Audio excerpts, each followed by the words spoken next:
The Supreme Court has pulled up the central government for its lackadaisical approach to give permanent commissions and command posts to the eligible women officers in the army. The court has demanded strict follow-up on its order and has given centre 1 month time to implement orders.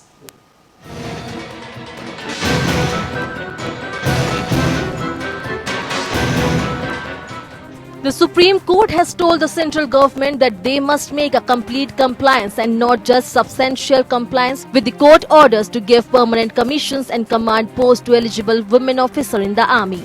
Owing to the COVID-19 pandemic, it gave government 1 more month to implement its order while taking a record on statement that the directives will be complied with in letter and spirit. A bench headed by Justice D.Y. Chandrachud took exceptions to the centre application, which stated that efforts are being made for substantial compliance with the direction issued by the court in its February 17th verdict. The bench response came after senior lawyer Meenakshi Lekhi and Meenakshi Arora expressed their apprehensions regarding the manner in which the government was trying to overreach the court orders.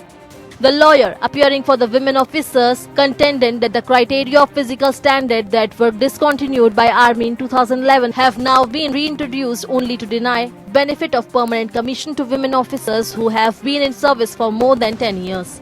They brought it back on the premise of gender parity only to defeat the purpose of this judgment, thereby compelling a 40 or 45-year-old women officer compete with their male counterparts in terms of physical standard, they said.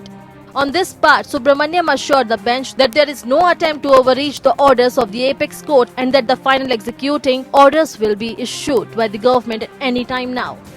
The bench then took on record Subramaniam's statements and gave them 1 more month to implement the order. In its application, Ministry of Defence had asked for 6 extra months from Supreme Court to grant permanent commission to eligible women officers in the army and make provisions for command posts for them. The application by the centre underlined that it was not possible to comply with the court's order owing to the COVID-19 pandemic, which crippled the administrative functioning of the ministry as well as within the army.